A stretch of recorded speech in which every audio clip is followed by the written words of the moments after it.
Today we're going to be talking primal play. In case you're wondering, it's about learning to move like animals and playing the way children do. To tell us more about its benefits, we're joined by wellness expert Stacey Holland. Stacey, good morning and thank you very much for coming in.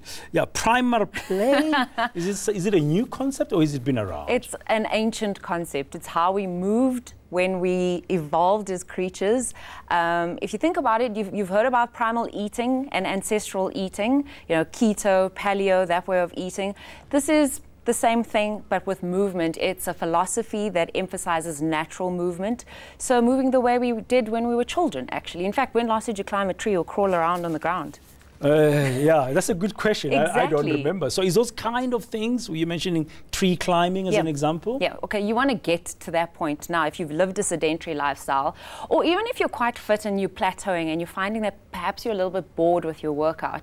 This is something that's old, but it's becoming a trend again. In South Africa, it's still really, really new. There are only very few primal movement gyms that exist within the country, but it emphasizes crawling on the ground, learning to move properly from the feet up. You know, many of us don't exercise all those tiny little muscles in our feet. We don't walk around barefoot anymore.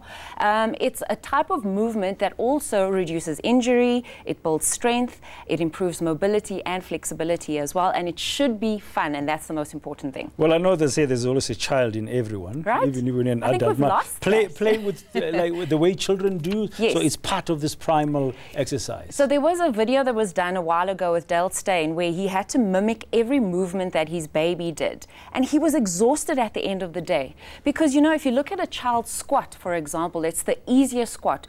We end up sitting, you know, in a way that's not exactly best for our body, and over time we learn bad habits and we unlearn the good habits. If you look at crawling and you tilt a person 90 degrees, it actually is the same as walking, jogging, running. So if you're struggling with walking, jogging and running, perhaps it's because you can't crawl properly anymore. Yeah, so it's as basic as that. Now, you said there are places in South Africa, still very new, where you can go and do this, but yes. Could you do this by yourself? You could.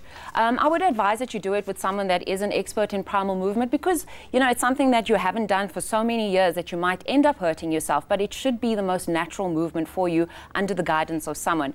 There are videos online on YouTube. There are primal movement challenges that you could do, and they start very, very slowly. In fact, if you're in Johannesburg, there's a place called the Yard Athletic, and the Crawl Project from Cape Town is currently there. So today up until next week, I think it's this week up until next week, you'll be able to do some workshops there. If you're in Cape Town, you can visit the Crawl Project. There's a place in Parkmore in Johannesburg called 7 Star Energy Center. They do movement workshops. So just Google, look around, get YouTube videos, and just start moving slowly. Now, is primal play supposed to replace walking, replace your jog, replace your treadmill exercise, replace the gym, or complement that? You know, I always say complement it. I would love it to replace it, because in essence it should improve your walking, your jogging and your running. Those are primal movement patterns that we should never get away from. However, we aren't doing them properly. That's why you're seeing the plethora of injuries around.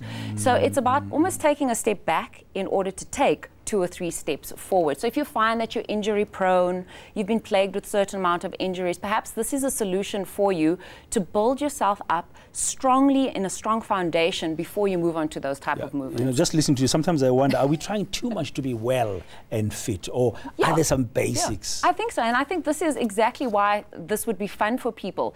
It's forgetting about exercise. This is not about exercise. We were born to move. We explored our environment from the ground up as babies, if you think about it. And that's, we crawled around and we explored that way. I remember as a teenager, well, not even a teenager, even was 9 years old, 10 years old in Soweto growing up during the season where the apricot trees and the peach trees in the neighbor's yard would climb and do that. Was so natural. And did you ever think, oh, this workout is boring? Stealing is not natural, but I'm saying climbing the tree was natural. Yeah, stealing the fruit. We go and steal the fruit, but that's something else. But it's getting back to that. Exactly, it's getting back to that. You didn't think of it as a workout. You didn't think how many minutes should I do this for and what's the intensity at which I'm doing it for.